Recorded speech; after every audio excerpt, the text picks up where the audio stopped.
मैं मनील सर आपको physics with मनील sir channel में स्वागत करता हूं। इसके पहले वाले वीडियो में हम लोग कैपेसिटर के बारे में पढ़ रहे थे, तो आज हम उसी वीडियो को आगे बढ़ाते हैं और आज हम पढ़ते हैं पैरेलल प्लेट कैपेसिटर।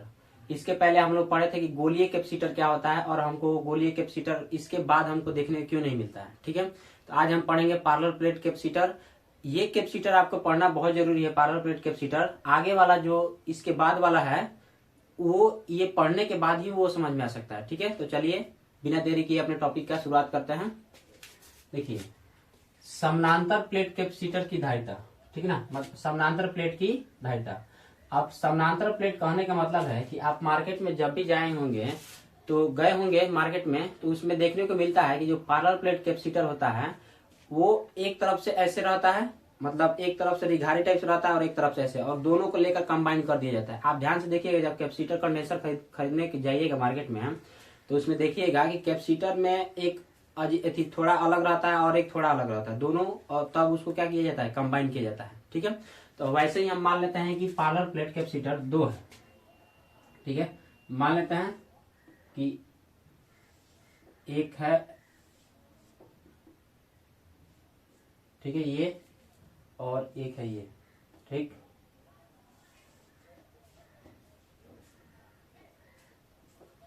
इस वाले प्लेट का हम नाम रख देते हैं कि ये एक्स प्लेट है और ये क्या है, वाई प्लेट है। ठीक है, अब हम क्या करते हैं कि एक्स प्लेट पर हम क्यू आवेश रखते हैं, प्लस क्यू आवेश। एक प्लेट पर क्या देते हैं, प्लस क्यू आवेश रखते हैं, तो जाहिर सी बात है इस पे प्लस क्यू आवेश, ठीक है, निहित हो जाएगा। अब देखिए, विद्युत प्रेरण सिद्धांत के अनुसार जानते हैं कि जब एक आवेशित चालक रहता है तो उसके सामने वाला अगर कोई प्लेट रख दिया जाए तो वो भी धीरे धीरे क्या हो, निरावेशित होने के बाद इस चार्ज से ये भी क्या हो जाता है, चार्ज हो जाता है। ठीक है, तो ये प्लस है तो इस पे ऑटोमेटिक कौन सा चार्ज हो जाएगा, विद्युत प्रेरण के कारण माइनस चार्ज उत्पन्न हो जाएगा। ठीक है, इन दोनों प्लेटों के डिस्टेंस हम मान लेते हैं कितनी है, डी है। अब ध्यान से देखिए, वाई प्लेट को हम पृथ्वी से अर्थ कर देते हैं, मान लेते हैं पृथ्वी है और पृथ्वी से क्या कर देते हैं, अर्थ कर देते हैं। अर्थिंग कहने का मतलब है कि आप जब घरों में पहले जब वोल्टेज, आप बहुत पहले की बात है कि पहले वोल्टेज अच्छा से नहीं आता था, तो वोल्टेज अच्छा से लाने के लिए हम लोग तार को ले जाकर रॉड में फंसाकर उसमें जमीन में डालकर और अर्थिंग कर देते, तो वोल्टेज और अच्छा आ जाता था। तो वैसे ही इसको अर्थ कर देते हैं। ये देखिए, अब क्यों अर्थ कर रहे हैं, ये प्लस है और ये माइनस है, तो इसका माइनस, ये माइनस है तो इसका प्लस, ये पृथ्वी के सारे कहाँ चला जाएगा, पृथ्वी के अर्थ में चला जाएगा। ठीक है, अब देखिए, तो ये प्लेट पर प्लस आवेश और इस प्लेट पे क्या हो गया, माइनस आवेश। अब देखिए, तो दोनों प्लेटों के कारण हमको विद्युत क्षेत्र भी निकालना पड़ेगा, मतलब विद्युत क्षेत्र उत्पन्न होगा।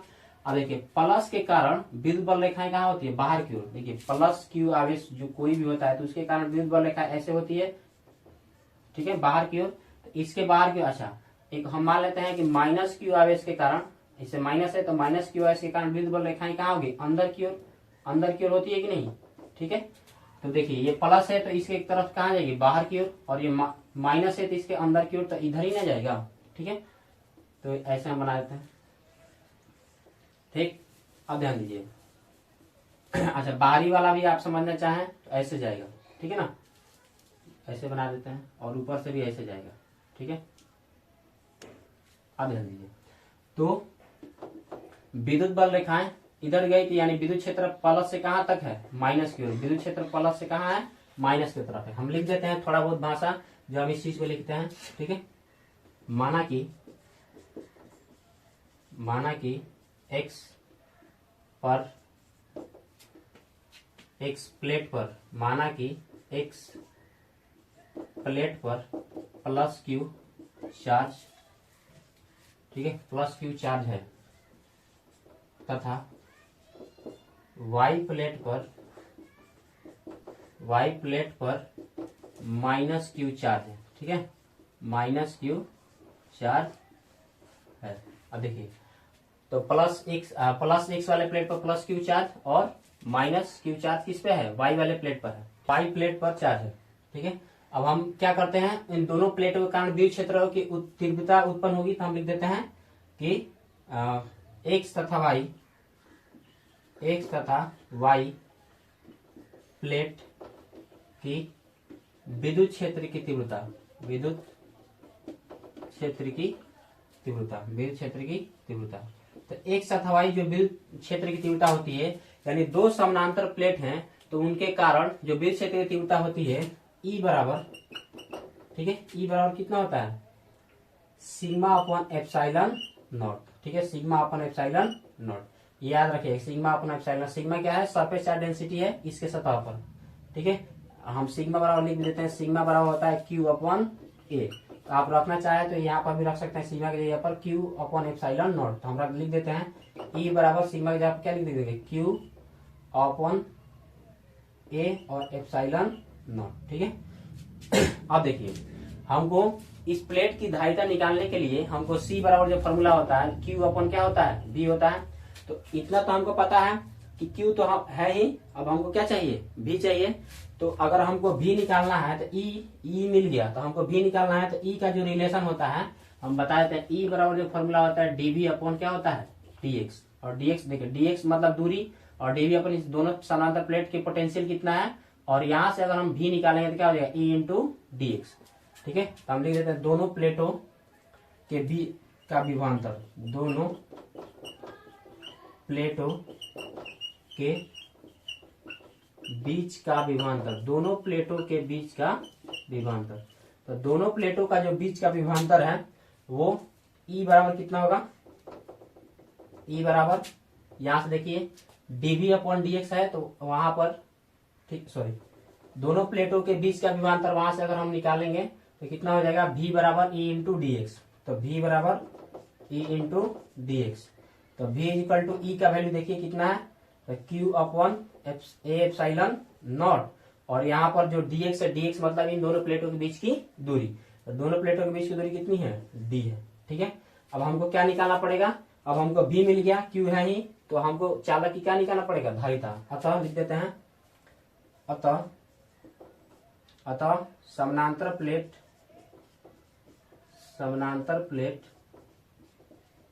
चालक की धारिता, समानांतर प्लेट चालक की धारिता। तो समानांतर प्लेट चालक की धारिता क्या हो जाएगी, फॉर्मूला क्या होता है, C बराबर Q अपॉन में B, C बराबर Q अपॉन में B। तो C इक्वल टू Q का Q ही रहेगा, और बट्टा में V का जो वैल्यू है Q बटा ए एप्सिलॉन नॉट इंटू में कितना है, D।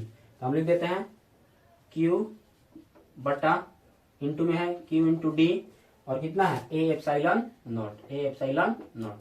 अब देखिए Q से Q क्या हो जाएगा, कट जाएगा, और C का जो फॉर्मूला हो जाएगा वो कितना हो जाएगा, C इज इक्वल टू, ये नीचे है कहाँ पलट कर जाएगा, ऊपर, तो कितना हो जाएगा ए एप्सिलॉन नॉट अपॉन में कितना हो जाएगा, D, A epsilon not upon में D, ठीक है।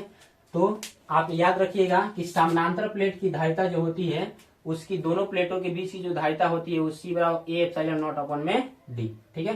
अच्छा, समानांतर प्लेट में ये भी आप जान लीजिए कि समानांतर प्लेट में इसकी धारिता बढ़ाने के लिए उसमें परावैद्युतांक माध्यम डाला जाता है। परावैद्युतांक माध्यम कहने का मतलब है कि या तो उसमें अवरक डाल दिया जाएगा, अगर आप उसको फोड़ कर देखिएगा तो उसमें रहता है, ठीक, काला काला सा टाइप सा रहता है, तो उसमें अवरक रहता है, मोम हो सकता है और कागज हो सकता है इत्यादि। इसी समानांतर प्लेट में उसमें माध्यम को क्या किया जाता है, भरा जाता है। तो हम मान लेते हैं कि अगर माध्यम एप्सिलॉन आर हो तब क्या फॉर्मूला होगा, ठीक है।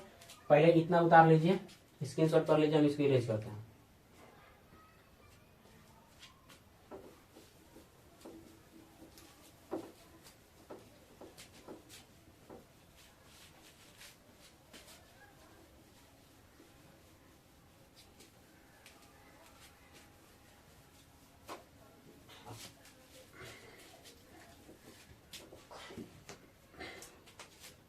यदि दोनों प्लेटों के बीच का माध्यम एप्सिलॉन आर हो, दोनों प्लेटों का बीच का माध्यम कितना हो, एप्सिलॉन आर हो, तो उसका जो फॉर्मूला था यहाँ पर लिख देते हैं, C बराबर कितना था, ए एप्सिलॉन नॉट अपॉन में कितना था, D। अब दोनों प्लेटों के बीच का माध्यम मान लेते हैं कि जो इसमें माध्यम भरा गया वो कितना है, एप्सिलॉन आर है, या लिख भी सकते हैं निर्वात या हवा भी लिख सकते हैं, ठीक है। तो हम इस वाले की धारिता निकाल लेते हैं, पढ़ते हैं कि ये धारिता अलग है, C नॉट है, इसकी जो धारिता हो जाएगी ए एप्सिलॉन नॉट, और माध्यम कितना है, एप्सिलॉन आर, तो एप्सिलॉन आर, और अपन में कितना हो जाएगा, D। अब देखिए अगर हम मान लेते हैं इसको समीकरण फर्स्ट मान लें और इसको समीकरण क्या कर दें, सेकेंड, अब इसके कारण दोनों को फर्स्ट और सेकेंड को डिवाइड कर देते हैं तो एक फॉर्मूला मिलता है जो आपको न्यूमेरिकल सॉल्व करने के लिए बहुत हेल्प करेगा। ठीक है, हम लिख देते हैं डिवाइड करने के लिए समीकरण फर्स्ट और सेकेंड को डिवाइड करने पर, समीकरण फर्स्ट और सेकेंड को क्या कर दें, डिवाइड कर दें। समीकरण फर्स्ट और सेकेंड को डिवाइड करेंगे तो लिखेंगे सी नॉट अपॉन, ठीक है, सी, और इस सी नॉट का वैल्यू कितना है ए एप्सिलॉन नॉट, और एप्सिलॉन आर अपॉन में कितना हो जाएगा डी, और बटा कितना है ए एप्सिलॉन नॉट अपॉन में कितना है डी। अब देखिए ये सब प्लॉट कर कहाँ चला जाएगा ऊपर, तो क्या हो जाएगा C naught upon C is equal to ये A epsilon naught epsilon R upon में कितना हो जाएगा डी, और ये प्लॉट कर जाएगा ऊपर कितना हो जाएगा D upon A epsilon not. जो कटने वाला है उसको काट दीजिए, तो ए से ए क्या हो जाएगा कट जाएगा, और डी से डी क्या हो जाएगा कट जाएगा, और एप्सिलॉन नॉट से भी एप्सिलॉन नॉट क्या हो जाएगा कट जाएगा, तो सिर्फ क्या बचेगा एप्सिलॉन आर। तो जो सी नॉट हो जाएगा, ठीक है, वो कितना हो जाएगा, ये भागा में उधर जाएगा तो गुणा में, तो सी इंटू में क्या हो जाएगा एप्सिलॉन आर। ये फॉर्मूला आप लोग याद रखिएगा। यदि कोई माध्यम हो, ठीक है ना, एप्सिलॉन आर माध्यम हो, तो उसकी संधारित्र समानांतर प्लेट की संधारित्र की धारिता होती है सी इंटू एप्सिलॉन आर। अच्छा, कभी कभी ये एप्सिलॉन आर ना देकर ये माध्यम के भी लिख देता है, ठीक है ना, माध्यम जैसे हम सी नॉट पर दोनों लिख देते हैं फॉर्मूला सी नॉट बराबर सी इंटू एप्सिलॉन, सॉरी माध्यम लिखेगा एप्सिलॉन आर की जगह पे कितना लिख देगा के, ये भी ये क्या है माध्यम ही है, के को क्या कहते हैं माध्यम। ठीक है, तो यदि दोनों प्लेटों के बीच का माध्यम क्या हो एप्सिलॉन आर हो, या हम उसे कह देते हैं के हो, तब संधारित्र की जो धारिता होती है सी नॉट बराबर सी इंटू क्या होती है के। इसमें जो न्यूमेरिकल है बहुत ज्यादा इससे पूछा गया न्यूमेरिकल है। ठीक है, तो आप लोग अच्छे से इस फॉर्मूला को ध्यान रखिएगा, और जो इसमें हम सिद्ध किए हैं अभी आप बढ़िया से इसको रिवीजन कर लीजिएगा, ताकि जो अगला वाला पोर्शन आएगा वीडियो इसमें उसकी बहुत जरूरत इंपोर्टेंस पड़ने वाली है। ठीक है, तो आज के लिए इतना ही रहने देते हैं। जय हिंद, जय भारत।